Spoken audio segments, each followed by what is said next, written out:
Irmãos, graças a paz. Amém. Amém. Vamos abrir a palavra do Senhor em Atos dos Apóstolos, capítulo 10. A partir do verso de número 34.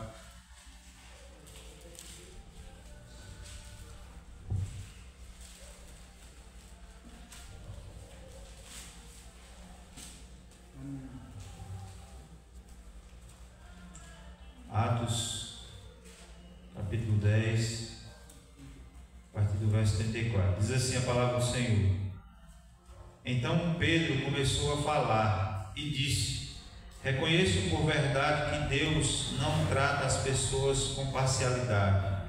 Pelo contrário, em qualquer nação, aquele que o teme e faz o que é justo lhe é aceitável. Esta é a palavra que Deus enviou aos filhos de Israel, anunciando-lhes o Evangelho da paz, por meio de Jesus Cristo. Este é o Senhor de todos. Vocês sabem o que aconteceu em toda a Judeia, tendo começado na Galileia, depois do batismo que João pregou, como Deus ungiu a Jesus de Nazaré com o Espírito Santo e com poder. Jesus andou por toda parte, fazendo o bem e curando todos os oprimidos do diabo, porque Deus estava com ele. E nós somos testemunhas de tudo que ele fez na terra dos judeus e em Jerusalém. Depois eles o mataram, pendurando no madeiro, mas Deus o ressuscitou no terceiro dia e concedeu que fosse manifesto, não a todo o povo, mas às testemunhas que foram anteriormente escolhidas por Deus, isto é, a nós que comemos e bebemos com ele depois que ressurgiu dentre os mortos. Jesus nos mandou pregar ao povo e testemunhar que ele foi constituído por Deus como juiz de vivos e de mortos. Dele todos os profetas dão testemunho de que, por meio do seu nome, todo que nele crê recebe remissão dos pecados. Amém?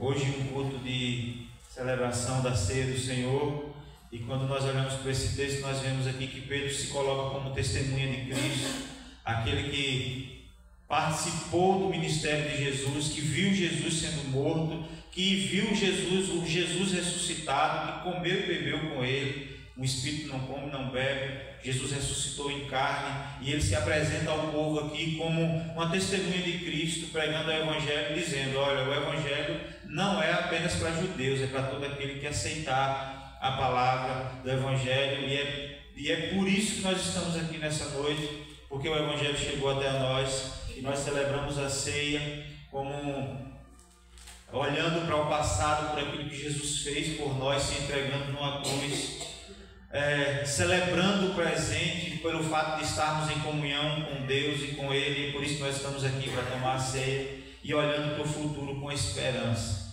de que Ele voltará. E nós anunciamos até que Ele venha, a morte de Jesus até que Ele venha, e essa é a nossa esperança. Que Ele venha buscar o seu povo e que nós possamos ver um dia face a face na glória com o Pai. Amém? Então nós vamos celebrar o Senhor nessa noite, adorar o Senhor com todo o nosso ser, com tudo aquilo que nós temos de melhor para oferecer a Ele, e ouvirmos a sua palavra e sairmos daqui edificados. Amém? Vamos orar. Pai, bendito seja o Teu nome. Louvamos o Teu nome, ó Deus, pelo sacrifício de Jesus na cruz por nós. Ó Deus, se temos a esperança hoje, se temos a alegria da salvação, se temos a convicção de que nós somos salvos, ó Deus, foi por meio do sacrifício de Jesus, por intermédio do Espírito Santo que nos convenceu dessa verdade. Ó Deus, obrigado porque vivemos em comunhão, e obrigado porque nós podemos olhar para o futuro com a esperança da volta gloriosa de Jesus Cristo. Ó Deus, que isso possa gerar impacto nas nossas vidas. Ó Deus, e que nós possamos nessa noite prestar um louvor agradável ao Senhor. Ó Deus, que nós possamos prestar um culto agradável ao Senhor. Que a Tua palavra possa ser uma palavra que venha trazer edificação para as nossas vidas, alimentar a nossa alma. Ó Deus, em nome de Jesus Cristo. e pedimos, ó Deus, perdão pelos nossos pecados. Ó Deus, somos falhos, mas nós não somos mais escravos do pecado porque o Senhor nos libertou, mas nós reconhecemos que somos falhos diante do Senhor. Pecamos, ó Deus, por ação, omissão, ó Deus, por pensamentos, ó Deus, e pedimos, confessamos diante do Senhor cada um dos nossos pecados, e que o Senhor aceite o nosso culto nessa noite. Nós oramos assim para a glória do Senhor. Amém.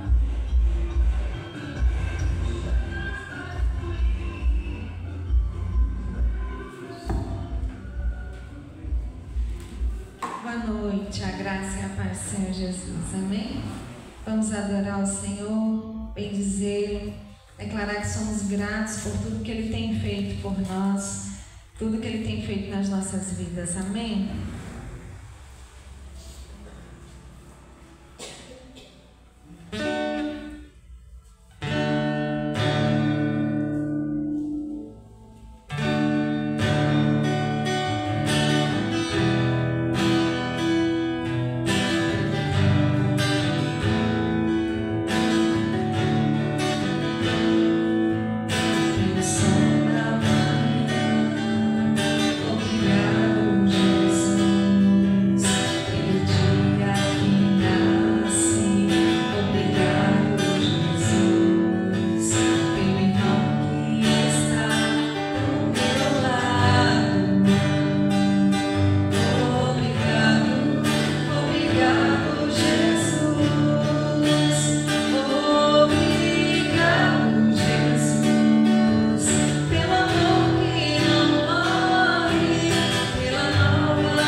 Gratidão ao Senhor por tudo que Ele tem feito por nós. Ele tem sido bondoso, gracioso para com as nossas vidas. Tem suprido cada uma das nossas necessidades. Louvado e exaltado é o nome do nosso Deus.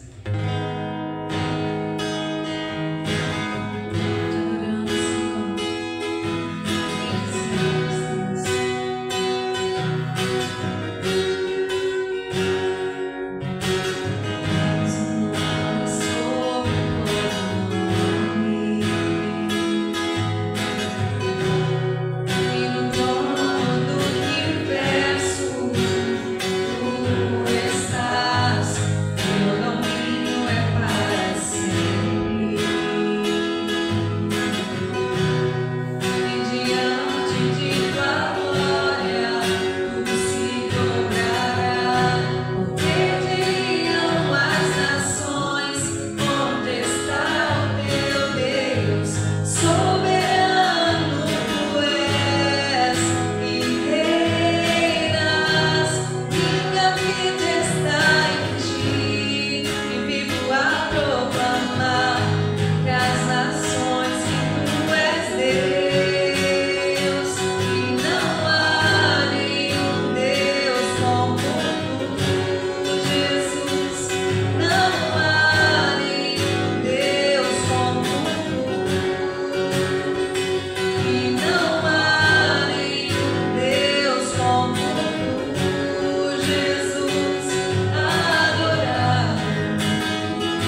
nações que tu és Deus, e não há nenhum Deus como tu, Jesus.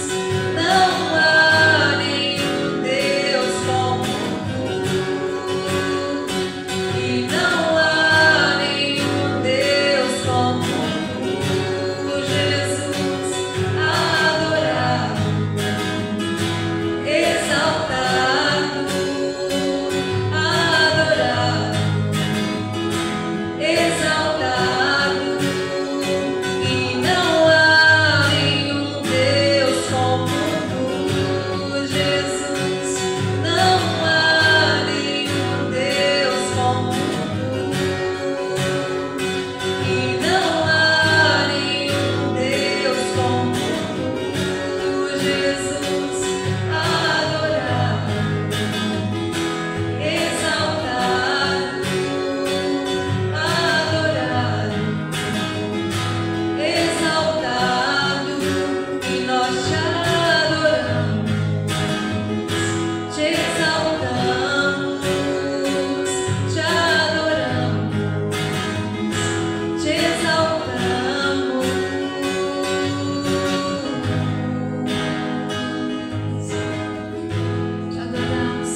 é de que Ele virá nos buscar. Anseiamos por esse dia. Maranata, ora vem, Senhor Jesus. Vamos estar cantando essa canção. Enquanto isso, você pode também trazer o seu dízimo, só vai falar do Senhor.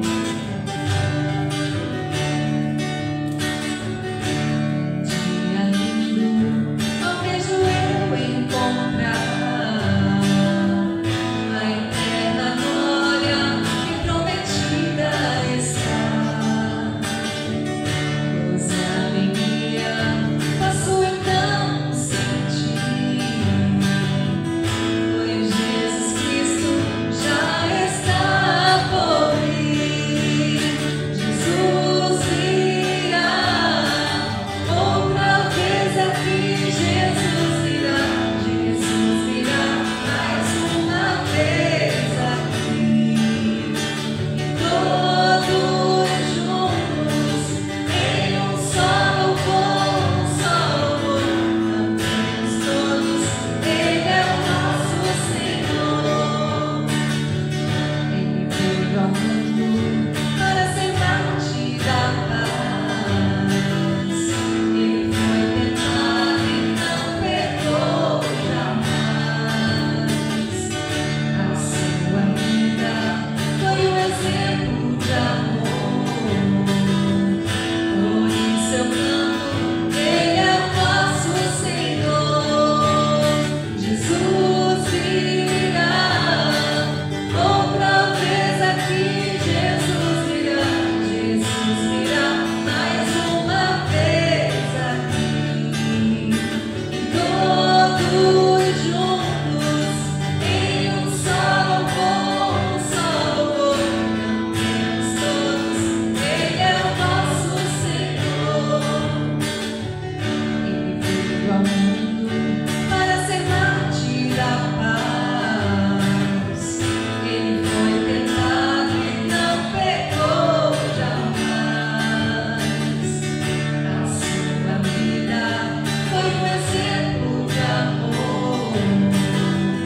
Por isso eu canto, Ele é o nosso Senhor. Jesus virá outra vez aqui. Jesus virá mais uma vez aqui. E todos juntos em um só louvor, cantemos todos, Ele é o nosso Senhor. Jesus virá outra vez aqui. Jesus virá mais uma vez aqui. E todos juntos em um só louvor, cantemos todos, Ele é o nosso Senhor. Aleluia! Ele é o nosso Senhor. Louvado seja o nosso Deus. Luciano está com a palavra nessa noite.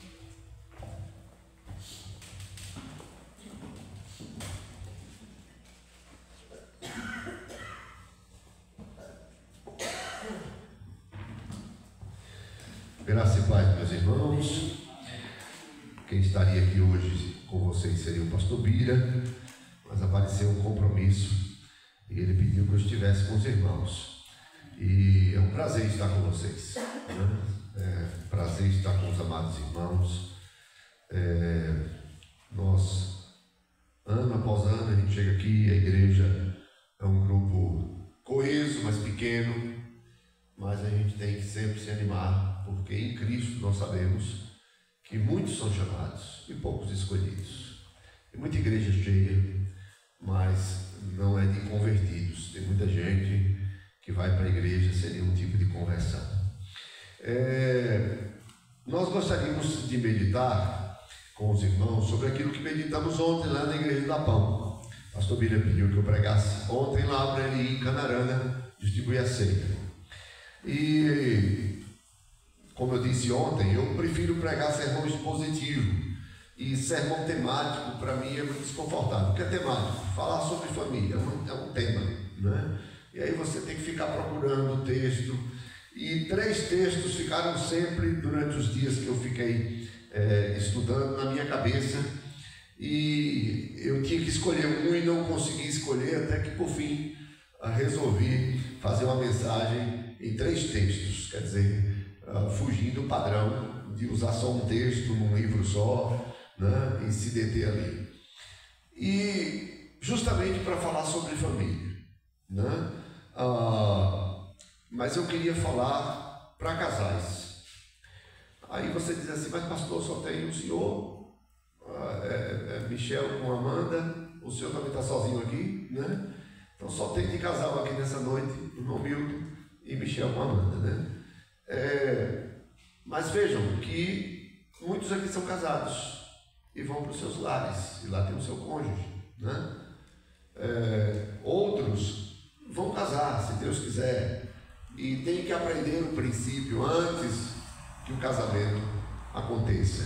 Porque o casamento, de fato, é uma dádiva de Deus, é uma bênção. Não quer dizer que quem não casa é amaldiçoado, mas o casamento é uma dádiva. E é uma aliança que é inviolável. Deus estabeleceu o casamento como algo que não deveria ser violado, deveria ser íntegro, né?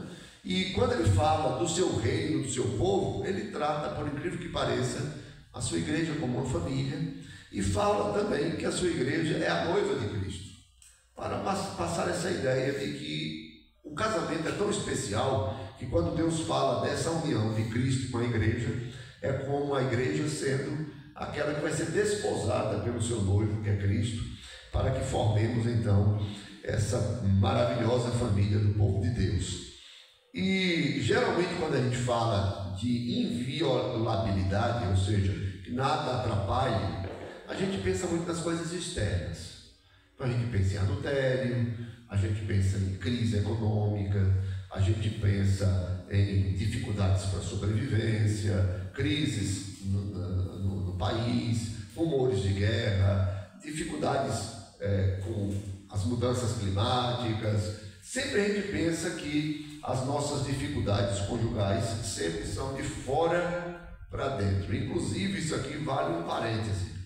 A igreja hoje está sendo minada por dentro. Os nossos maiores inimigos não têm sido os de fora, têm sido os de dentro.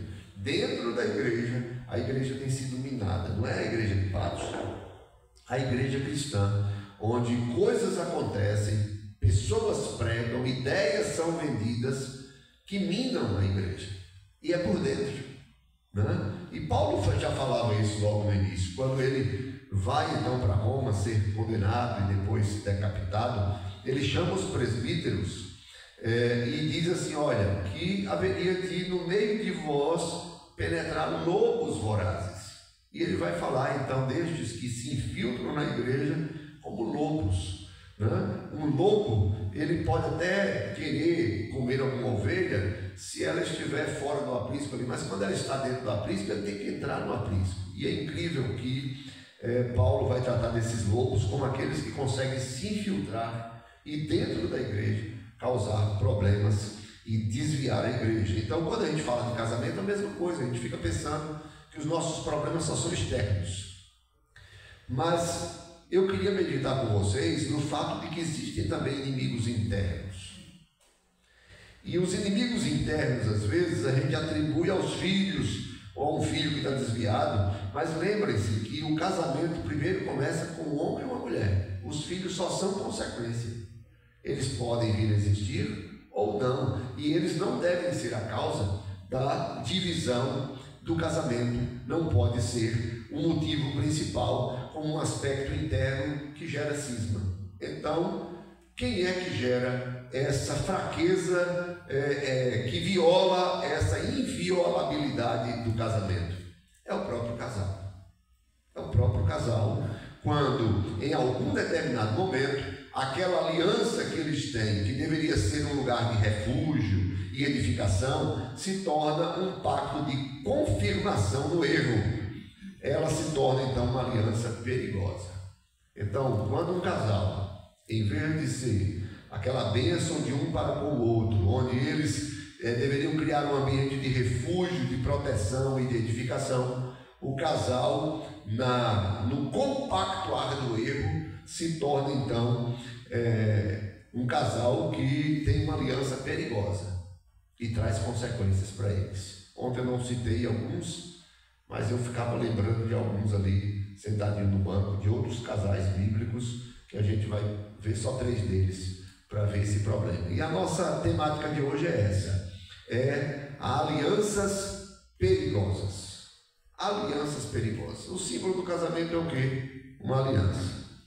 E quando nós casamos, e aí vocês que não são casados ainda, as meninas ali, tem que tomar muito cuidado, porque mesmo sendo alguém que nós amamos e casamos com essa pessoa, é alguém que a gente ora por ela, a gente sonha, mas no exercício e na caminhada do casamento, pode ser que essa aliança, em vez de ser uma bênção, se torne uma aliança perigosa. E as alianças perigosas, dos 3 exemplos que eu gostaria de ver com vocês hoje, como vi ontem com a igreja do Lapão, começa com Adão e Eva, a aliança da desobediência. Gênesis capítulo 3. Gênesis capítulo 3.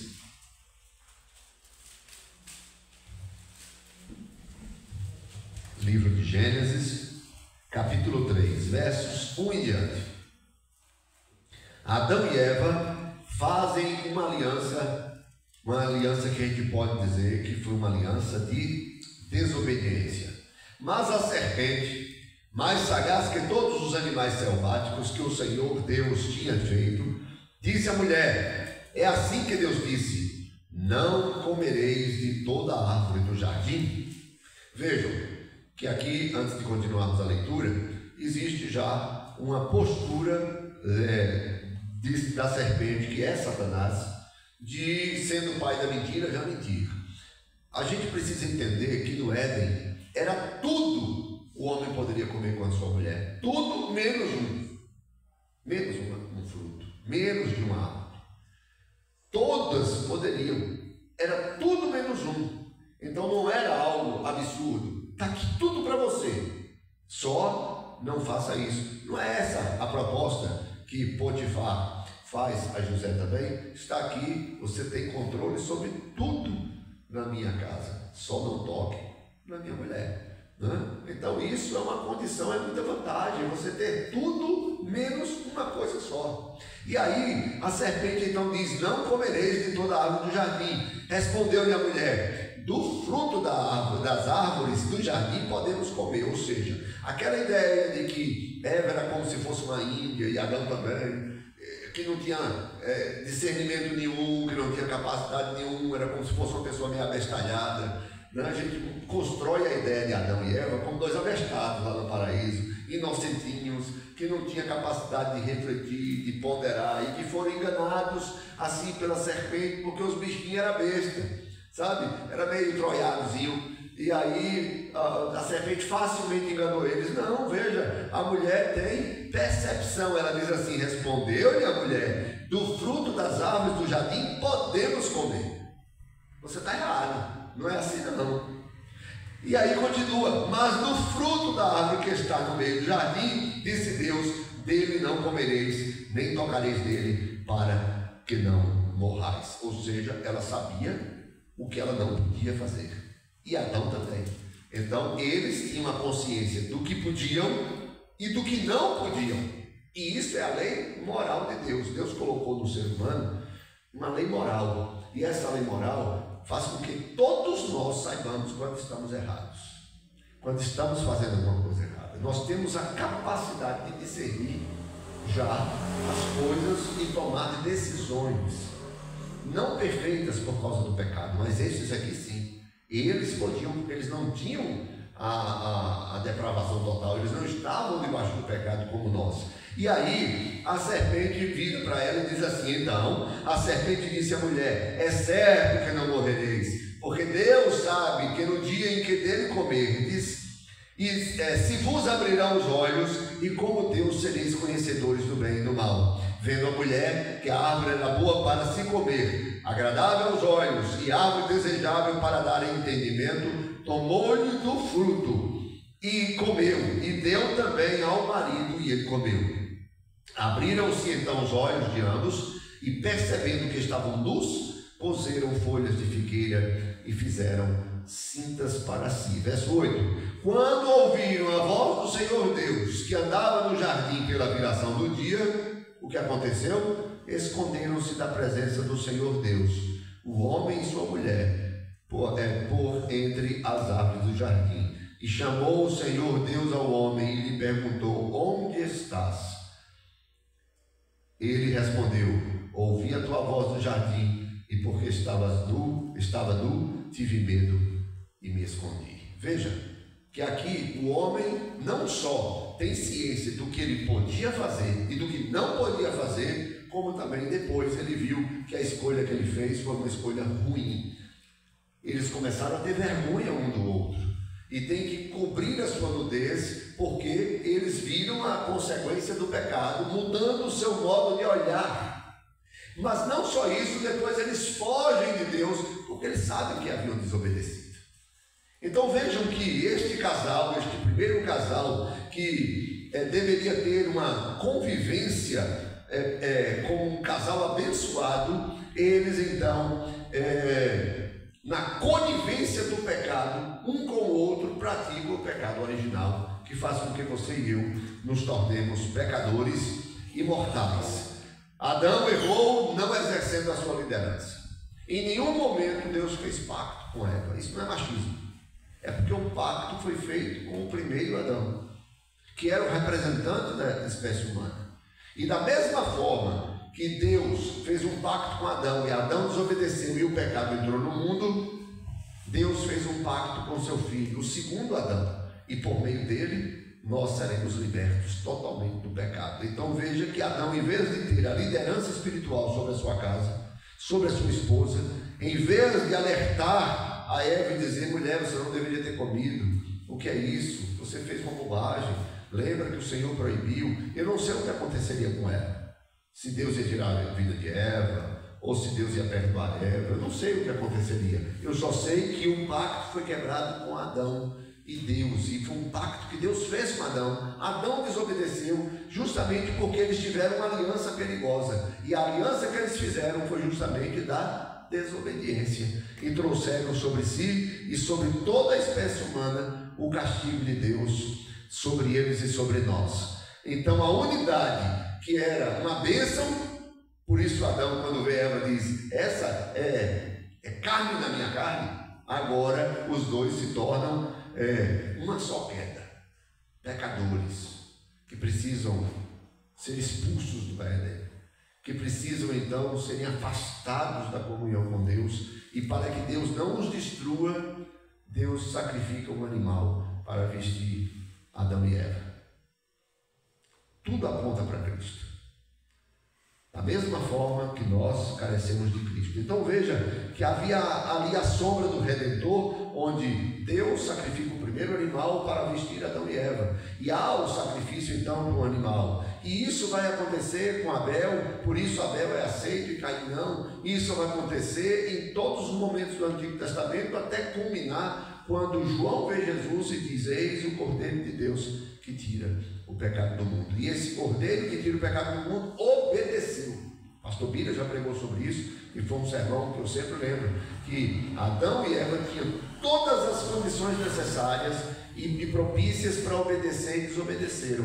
Jesus tinha tudo para desobedecer e obedeceu até a morte, e morte de cruz. Primeira aliança que um casal fez, uma aliança de desobediência. E onde estavam eles? No Éden, no paraíso. Mas depois vai ter um outro casal que faz uma aliança perigosa, e eles já estão no meio do povo de Deus, agora no povo da nação de Israel. Israel já havia se dividido entre reino do norte, reino do sul, numa guerra civil, e aí surgiu dois personagens que a Bíblia trata deles, que é Acabe e Jezabel. Por favor, primeiro livro dos reis, capítulo 16, verso 29 a 33. Primeiro livro dos Reis, capítulo de número 16, versos 29 a 33. Diz assim a palavra do Senhor. Primeiro Reis. Quando tiver dificuldade, no caso da Bíblia de papel, é só olhar no índice, né? Primeiro Reis, capítulo de número 16.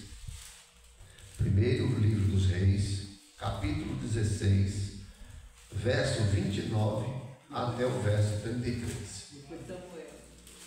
Primeiro Reis. Primeiro Reis. Diz assim, mas vocês podem ouvir, não se preocupe, só presta atenção. Acabe, filho de Onri, começou a reinar sobre Israel no ano 38º de Asa, rei de Judá. E reinou Acabe, filho de Onri, sobre Israel e Samaria 22 anos. Ou seja, a gente vê que os políticos se matam aí para governar 4 anos e se reeleger por mais 4. Esse aqui governou 22 anos. É uma vida. Quantos anos vocês têm? 16 e 17? 17 e 15. Pois é, imagine, 23. Ele reinou 22 anos. Você tinha 1 ano, ele já reinava, né? Imagine, é muito tempo reinando. E aí diz assim o texto: fez Acabe, filho de Onri, o que era mal perante o Senhor, mais do que todos os que foram antes dele, como se fora coisa de somenos andar ele nos pecados de Jeroboão, filho de Nebate. Tomou por mulher a Jezabel, filha de Etbaal, rei dos Sidônios, e foi e serviu a Baal e adorou. Era um rei, em vez de casar com uma mulher de Israel, uma mulher judia, né, e fazer uma família crente, ele vai lá e procura uma mulher que era filha de um rei pagão e que adorava a Baal. E aí diz, como se fora então de somenos, ele, além de fazer tudo isso, ele a casou com essa Jezabel. Verso 32, levantou um altar a Baal na casa de Baal que edificara em Samaria. Então fez um templo a Baal e, além de tudo, ainda sacrificou a Baal. Também Acabe fez um poste ídolo de madeira que cometeu mais abominação para irritar ao Senhor, Deus de Israel, do que todos os reis de Israel que foram antes dele. Imagine, o cabo era tão desagradável diante de Deus, que fez coisas tão horríveis, que antes dele ninguém fez algo tão horrível como ele fez. 22 anos fazendo coisa ruim. E aí nós vamos ver que esse homem, em vez de casar com Jezabel e dizer, olha Jezabel, você está casando comigo, eu sou rei, você é uma princesa, mas você vai ter que servir o meu Deus, porque eu sou seu esposo, e você casou com alguém que é crente, e nós vamos ter esse padrão aqui. Não. Jezabel começou a perseguir os profetas do Senhor e os sacerdotes do Senhor, e aí Jezabel começou então, como uma ímpia, a matar os servos de Deus na nação de Israel. E o que vamos ver é que Acabe, em vez de reagir a essa postura da mulher, pelo contrário, ele fica quieto, porque ele estava muito mais preocupado com a vinha de Nabote do que com os profetas do Senhor que estavam sendo mortos. Elias chega ao ponto de pensar que está sozinho. E Deus vai dizer, não, existe aí 7.000 que não dobraram os seus joelhos a Baal. Né?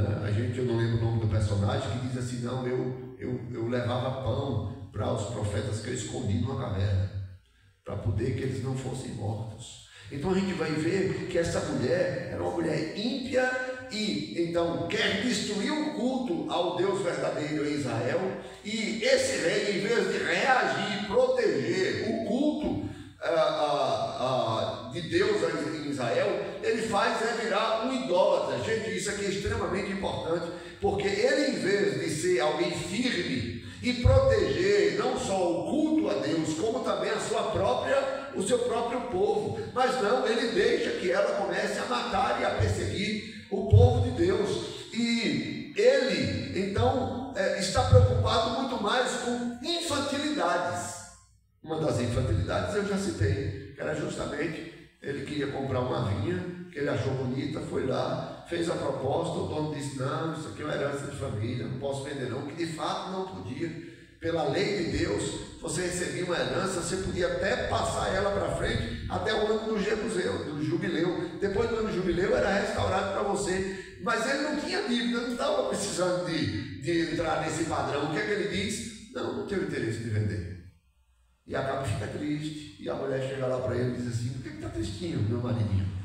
Eu vou achar um jeito, vamos mandar matar. E arrumou um falso testemunho de que aquele homem estava sendo blasfemo contra Deus, e Nabote morre injustamente, porque esse casal fez uma aliança perigosa, e há o juízo de Deus sobre essa casa.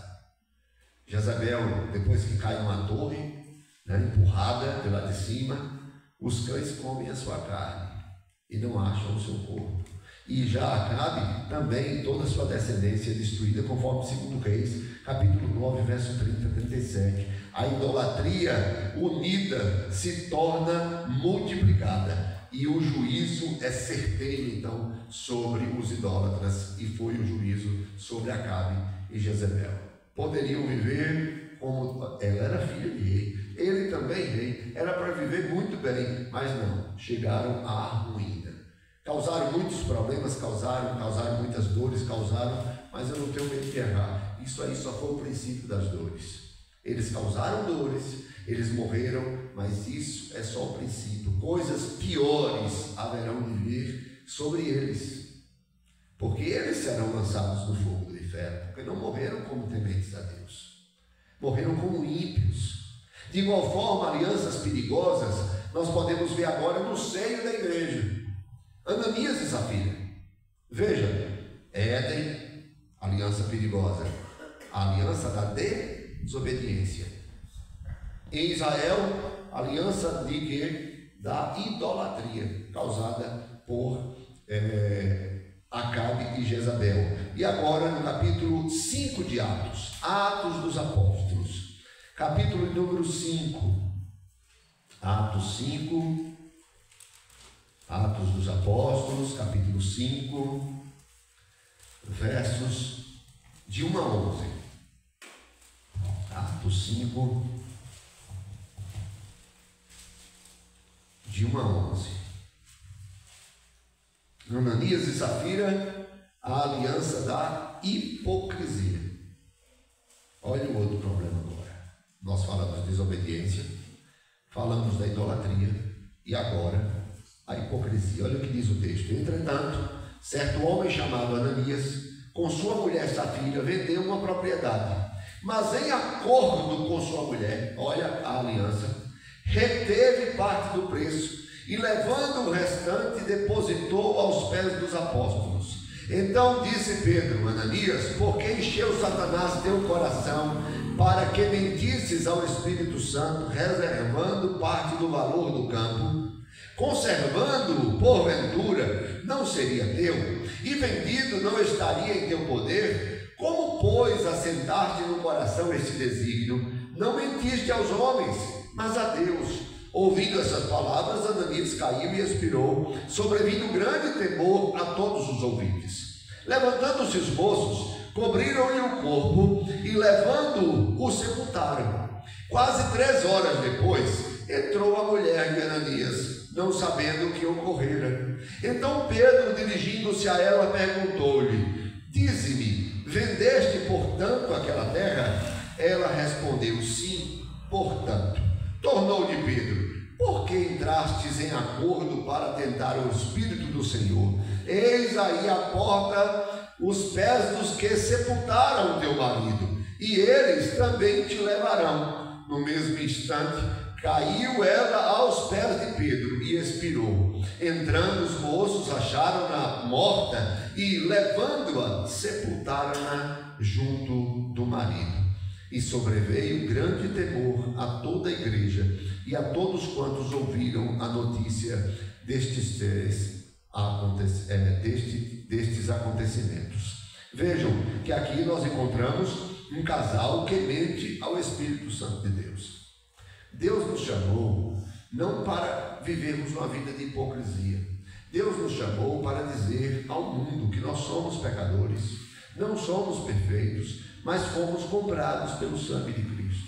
Deus não nos chamou para a gente fingir ser santo. Deus não nos chamou para a gente camuflar a nossa vida espiritual. Deus não nos chamou para a gente viver uma vida de fachada diante da sociedade. Deus nos chamou para sermos pessoas sinceras. Inclusive a igreja é tratada assim, como coluna e baluarte da verdade.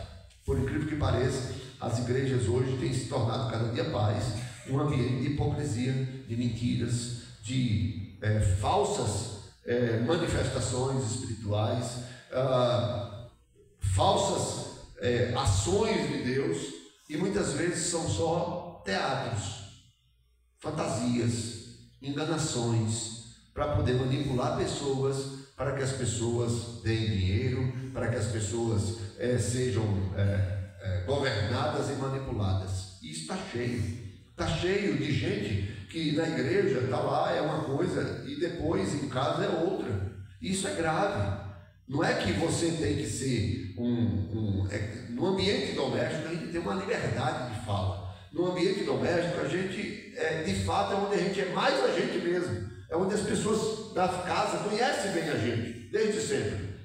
Mas não quer dizer que nós, na igreja, venhamos viver uma fachada. Nós temos que tomar muito cuidado, porque Ananias e Safira, eles combinam isso. Eles vendem uma propriedade, e essa propriedade era deles, eles não tinham obrigação nenhuma de vender. Eles, de igual forma, pegam o valor dessa propriedade, fica com a parte e dá outra parte, mas eles não tinham obrigação de dar parte nenhuma.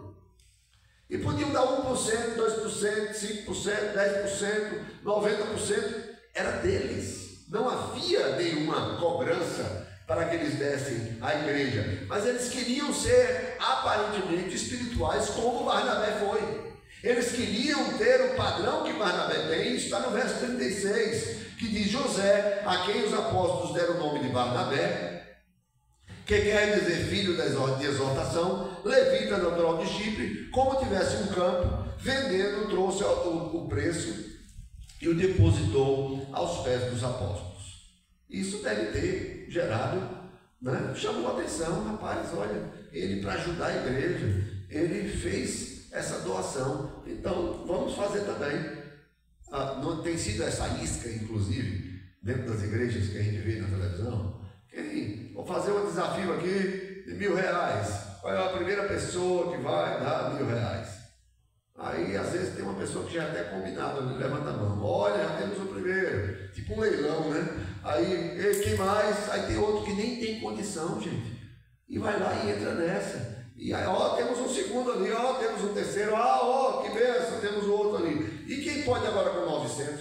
Isso é um absurdo. Nós vamos ver que, às vezes, as pessoas estão fazendo dificuldades, vivendo fachadas, nós vivemos numa sociedade hipócrita, onde as pessoas querem ter o que não podem, as pessoas querem consumir o que não podem consumir, querem passar uma imagem que não é a imagem que elas podem bancar ou ter. Se eu não posso, como diz os antigos, quem não pode com o pote, não pega na rodilha. Tem muita gente pegando na rodilha e botando o pote na cabeça, e o pote é extremamente pesado, e aí suja nome, se endivida, coloca a família numa situação complicada. Quantas e quantas mulheres, por exemplo, estão presas porque são seduzidas pelos seus namorados, e aí vocês abrem o olho, e tem muito homem também que cai nessa. Estão presos por quê? Porque um dos cônjuges quer um padrão de vida e o outro vai lá para poder conseguir um dinheiro fácil e se torna mula, se torna traficante, e aí é preso. Quantas mulheres vão aos presídios levar droga, celular, carregador para o marido e para os outros bandidos envolvidos ali, e aí é pego, é presa. Tudo isso por quê? Porque faz uma aliança louca do dinheiro fácil, das vantagens fáceis, de conseguir as coisas pelo caminho sempre mais curto. E esses aqui não precisavam dar nada. De igual forma como Acabe e Jezabel, Acabe não precisava de uma vinha, ele podia ter. O homem era um rei, reinou por 22 anos. Mas ele, uma inveja e um homem idólatra, ele perde princípios. E isso é extremamente importante quando nós vemos a vida de Ananias e Safira. Há um acordo destrutivo entre eles. Parece algo espiritual, parece algo bom, mas é um acordo destrutivo. É tão destrutivo que Ananias mente e morre. 3 horas depois, sua esposa chega, tem a oportunidade de falar a verdade, e o que essa mulher faz? Ela mente, porque ela tinha um acordo com o marido. E esse acordo foi destrutivo também para ela. É um acordo que, em vez de trazer bênção, a leva à morte, tanto quanto o seu marido. Imagine se essa mulher dissesse: olha, Pedro, de fato, eu combinei com meu marido a gente dizer isso aí, mas não estou sentindo paz. Eu não fui chamado para ser uma pessoa mentirosa. Eu não fui chamada para mentir. Foi uma tentação que nós tivemos. Eu errei, que Deus me perdoe, porque realmente eu não tenho necessidade de fingir isso. Até porque eu não tinha obrigação de nada. Vocês sabem que eu queria contribuir, mas veio aquele desejo no coração de parecer espiritual, de ser reconhecido na comunidade, de ser, não imagine todo mundo para, olha, assim, uma bênção, porque olha, ele chegou a dar o dinheiro todinho no campo que ele vendeu. Ela tem essa oportunidade, o que ela faz? Ela mente, porque havia um acordo destrutivo. Para eles era um acordo maravilhoso, mas era um acordo destrutivo. E Deus está preservando aqui, com essa atitude, de que a hipocrisia não deve estar no meio do seu povo. Quando conspirada em comum, ainda se torna pior. Se Michel ou eu sou hipócrita, se Michel é hipócrita, se uma das meninas ali é hipócrita, se a irmã ali com a sua mãe, se um é hipócrita, já é grave. Imagine se combinar os dois para os dois serem hipócritas. E está cheio, gente. O que tem de escândalo na igreja evangélica hoje? De pessoas que se dizem pastores e que estão cometendo coisas horríveis, numa hipocrisia para com os fiéis, porque o objetivo é só ganhar dinheiro, é ter poder, é ter fama, é viver bem. Deus não nos chamou para isso. Eu queria concluir dizendo que esses casais, Adão e Eva, a aliança da desobediência. Acabe e Jezabel, a aliança da idolatria. E Ananias e Safira, a aliança da hipocrisia. Mas eu podia citar Abraão, que numa aliança louca com sua mulher, Sara, tem uma aliança para fazer um filho. E depois, até hoje, está tendo guerra por causa dessa brincadeira. Outras alianças foram feitas com pessoas, casais, que trouxeram consequências para o casal e para os seus filhos. Então esses casais mostram que o que acontece quando uma aliança conjugal se desvia da aliança de Deus e com o seu povo. A gente, vocês quando forem casar, e as meninas, vocês têm que tomar muito cuidado quando casarem. Nós que já somos casados, você que seu marido está lá na sua casa, né? Eu sei que alguns já não têm mais marido, outros teve um divórcio, mas vejam que, independente dessa situação, a gente tem que entender assim, que a vida conjugal, ela quando se desvia da vontade de Deus e também do seu povo, ela vai ter consequências. Para vocês terem uma ideia, o casamento é uma aliança não de conivência, mas Deus nos une para nos santificar e não para tolerarmos o pecado. A gente não está unido para tolerar o pecado. Hoje, conversando com meu pai, eu lembrei de um caso de uma mulher que traiu um homem. E este homem estabeleceu uma regra. Ele não tinha muita libido, né? E ele disse: olha, você pode me trair, contanto que seja num lugar onde eu não saiba e nem as pessoas da cidade, para que eu não passe vergonha. Mas longe de mim, você pode fazer o que você quiser. Não tem como manter um tipo. Isso é uma aliança. É uma aliança perigosa, pecaminosa. E eu sei, esse casal acabou o casamento e trouxe consequências graves para eles. Não foi de imediato, mas essa brincadeira ainda durou um tempo. E aí, enquanto eu estava sentadinho ali, lembrei de um outro caso. De um marido, veja, esse foi a mulher, que por causa de sexo fez a bobagem e depois o marido fez uma aliança com ela. Aí saiu outro caso, de um marido que tinha o desejo de ir para a cama com duas mulheres.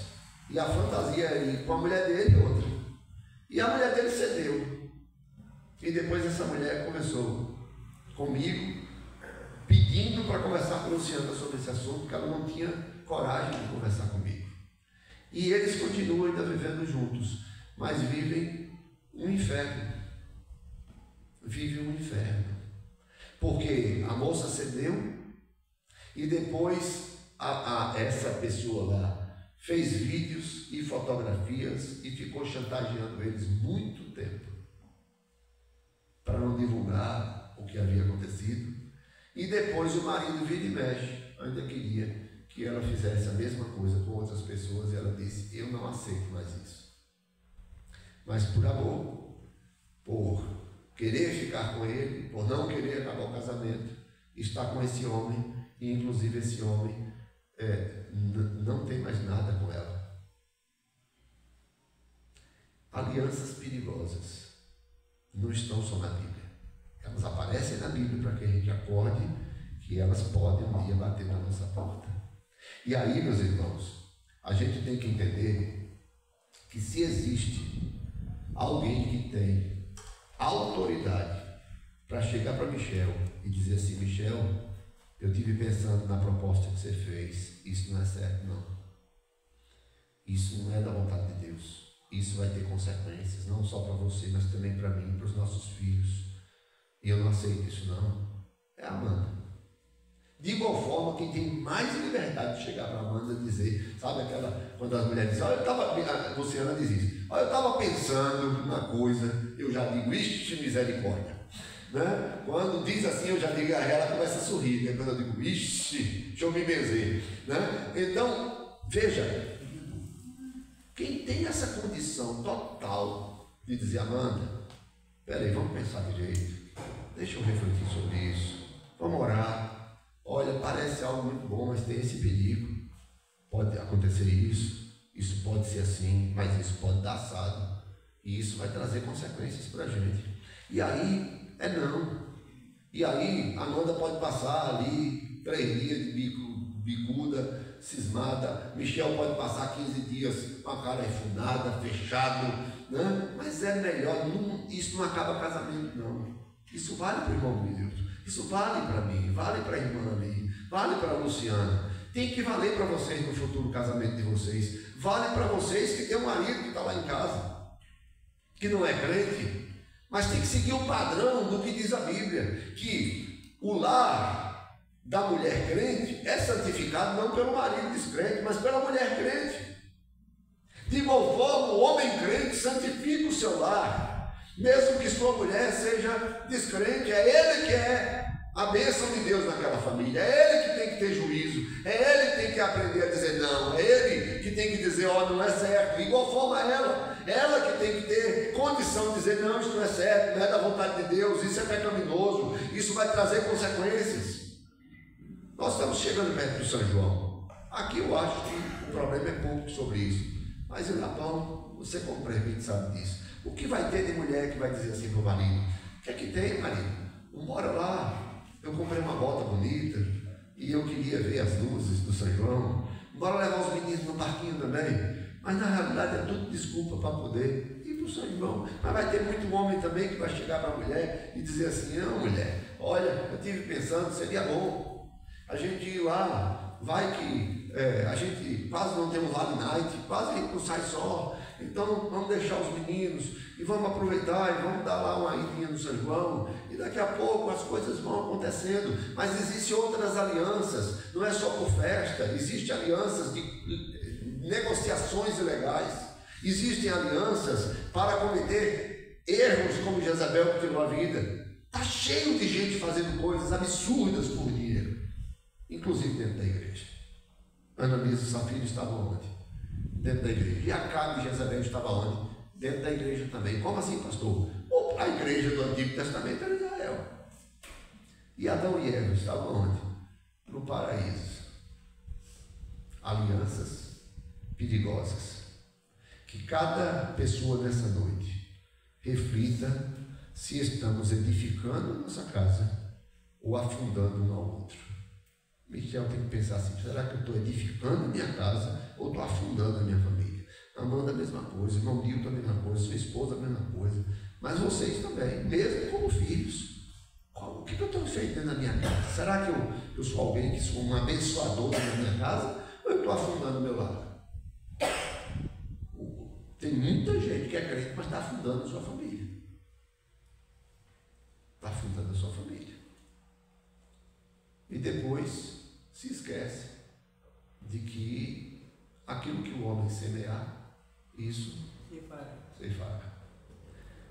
O que Deus uniu, não separe o homem, nem por meios externos, nem por meios internos. Que Deus tenha misericórdia de nós. Vamos cear?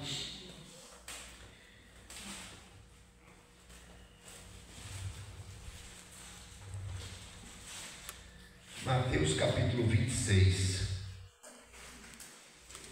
Mateus 26, 26.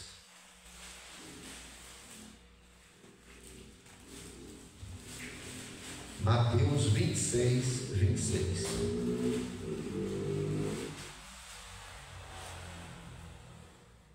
Diz assim a palavra do Senhor: enquanto comiam, tomou Jesus um pão e, abençoando, o partiu e deu aos discípulos, dizendo: tomai e comei, isto é o meu corpo.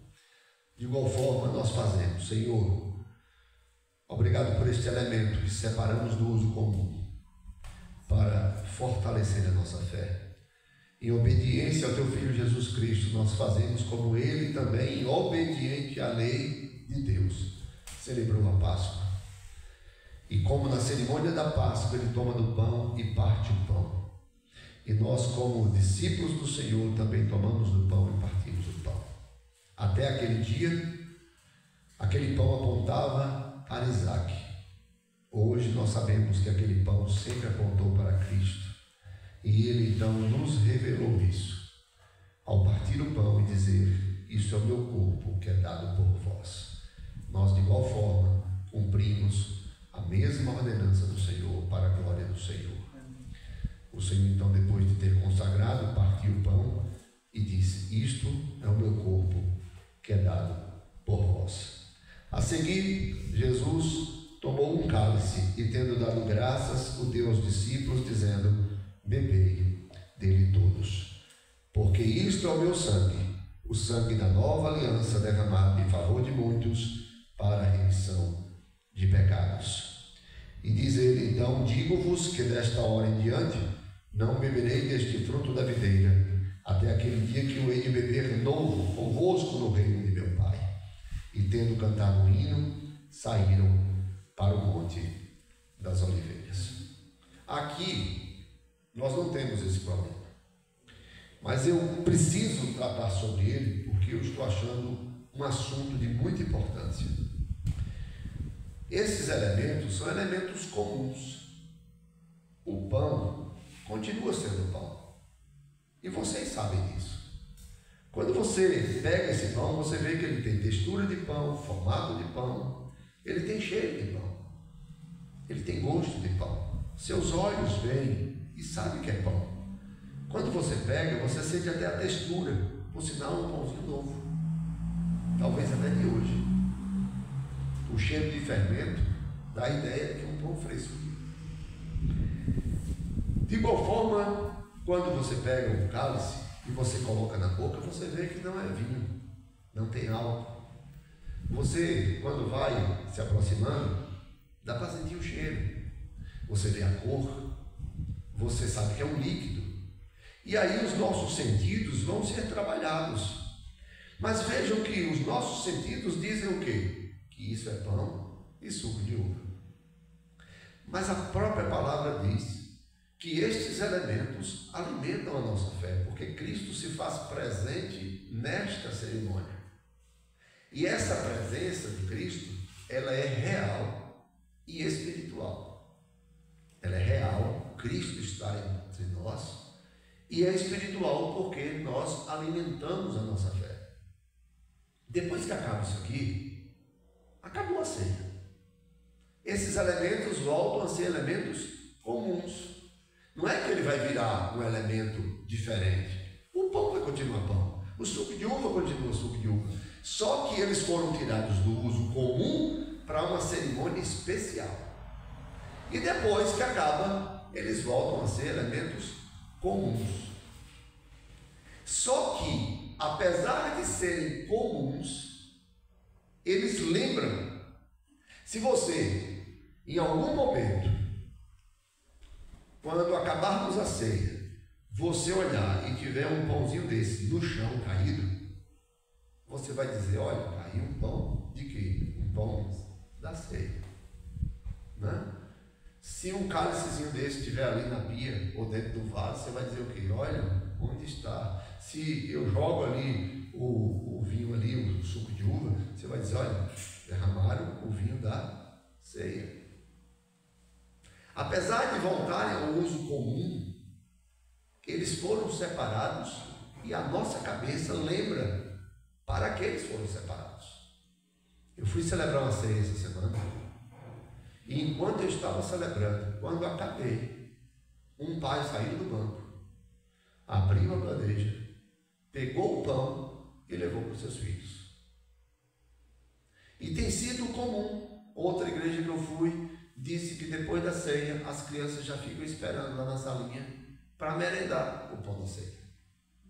Meus irmãos, se a criança não ceia, por que é que eu vou dar os elementos da ceia para a criança? Se a criança não participa da ceia, para que é que eu vou fazer merendinha com os elementos da ceia? Sim, pastor, mas não já acabou a ceia? Sim, já acabou. Mas a lembrança. Por que uma criança vai querer ceiar a ceia do Senhor se ela já ceia? Para que ela vai querer professar fé se ela já ceia? Na cabeça dela, ela está comendo o mesmo pão que você comeu. Ela não sabe diferenciar. Ela não sabe entender qual é o momento agora e depois. Vi na mão algumas vezes alguns líderes da igreja pegar por causa do netinho e pegar e dividir a metade do pão e dar um pouquinho do cálice. A Bíblia diz o quê? Quem come e bebe sem discernir o pão, come e bebe para juízo para si. Como é que você está condenando o seu neto? Como assim, pastor, condenar? Você está dando algo que aquela criança não entende. Tem que discernir o que Cristo fez. Será que aquela criança já entende o que Cristo fez? Aí a criança vai dar calundu, vai chorar, vai espirrar. Algumas igrejas, os presbíteros e diáconos depois comem, até para dar uma honra a isso aqui. Outros, por causa do dinheiro que gastou, acha, inclusive tem igreja que fica aproveitando o suco de uva para a próxima Santa Ceia. Gente, se uma igreja não tiver condição de comprar uma vez por mês um suco de uva, quanto foi que pagou nesse aqui, Michel? 20. E o pão, que não usou nem todo? 12. Aí, aqui deve ter, vamos supor, R$4 aqui, essa parte aqui. Aqui também não tem os 20. É só os que vêm para cá. Se uma igreja não tiver condição de gastar uma vez por mês R$20, mais 4 ou 5, pode fechar as portas. Não é uma igreja. Não é que os elementos, eu não estou defendendo que os elementos são sagrados. Eles não mudam de substância.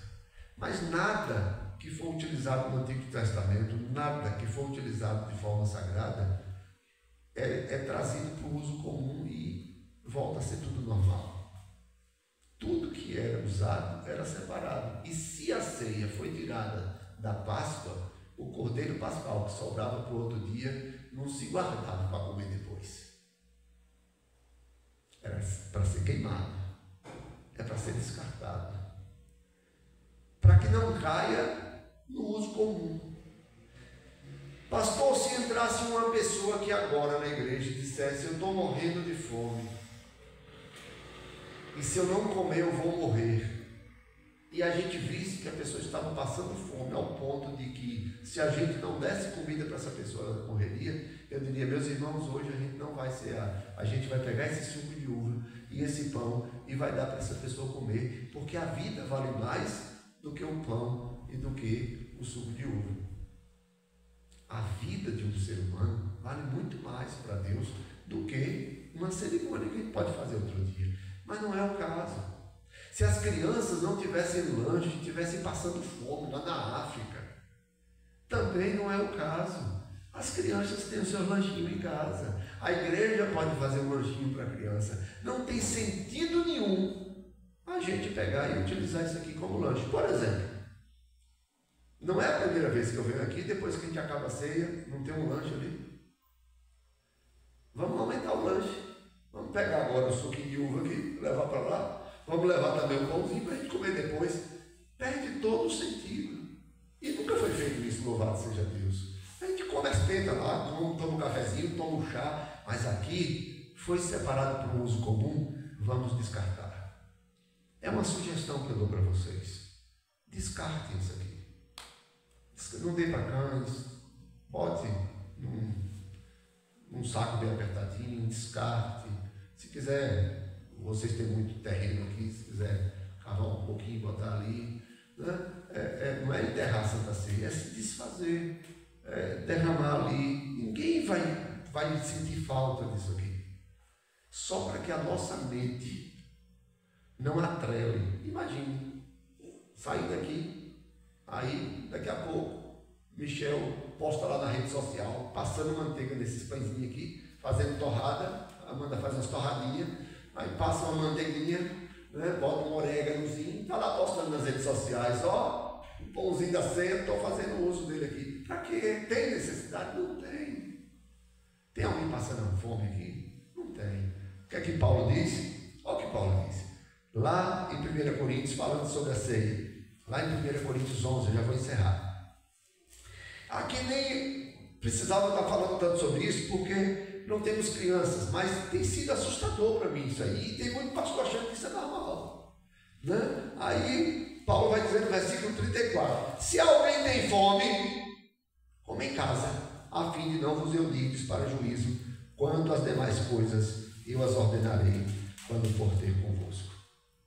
Eu agora já decidi, quando eu for celebrar a Santa Ceia, eu vou comprar um pacote de bala, ou um pacote de biscoito, e depois eu digo às crianças, se quiserem comer, está aqui o pacotão de biscoito, pode comer, pega aquelas poca-olho, um sacão daquele enorme, né? Ou de pipoca, e dizer, toma, agora deixa o pãozinho da ceia em paz. Quando você professar a sua fé, você vai cear. Tá bom? É uma palavra pastoral que talvez não sirva para você hoje, mas quem sabe no futuro, quando você tiver um neto, e seu netinho estiver aí dizendo assim, eu quero cear, você diz assim, ainda não. Vai chegar o seu dia, desde que você creia no mesmo Deus que eu creio. Porque a ceia é uma cerimônia muito importante, principalmente que a gente tem que entender que é um privilégio para o crente alimentar a sua fé, e é também um castigo para o crente ser afastado da comunhão. E as crianças e os visitantes têm que entender que eles não têm direito a isso aqui, a não ser que eles se batizem e professem a sua fé. Presbítero Michel.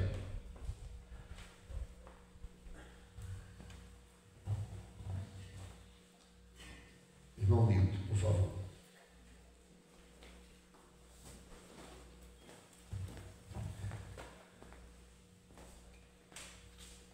Eu tenho que pegar esse aqui, viu? Trem chique desse.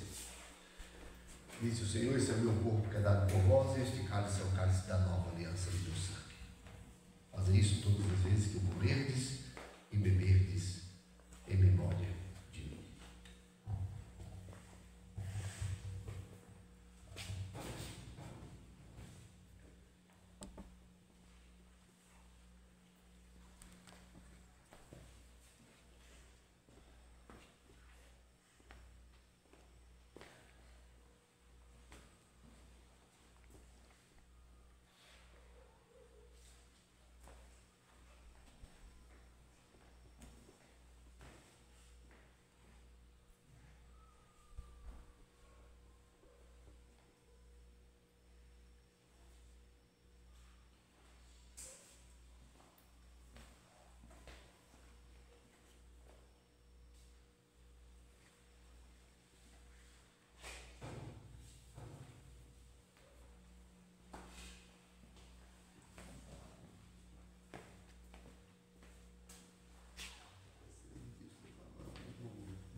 algo tão difícil e ruim que aconteceu com o nosso Salvador, ao mesmo tempo foi algo tão bom, porque nos beneficia com a salvação eterna. Não isso, mas o que ele fez na cruz. Lembrando do seu corpo castigado naquela cruz, eu convido meus irmãos a comerem do pão.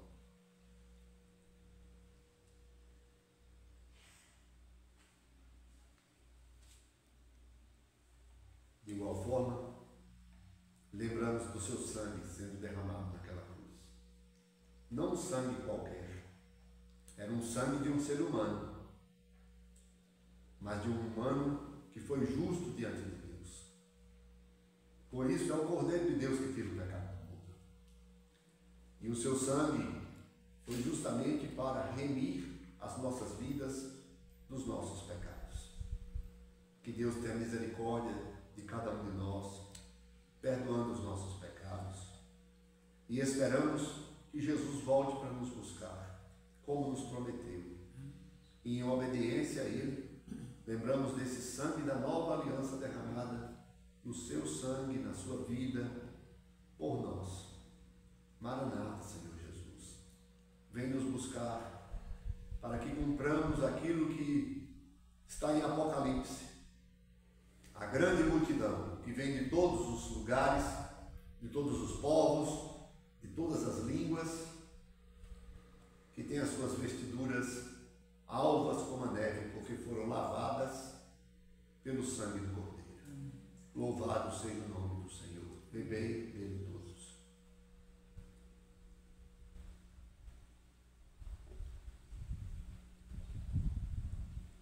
Vamos aproximar uns dos outros. E vamos orar a oração que o Senhor Jesus nos ensinou. A igreja pequena, dá para a gente nos unir. Agora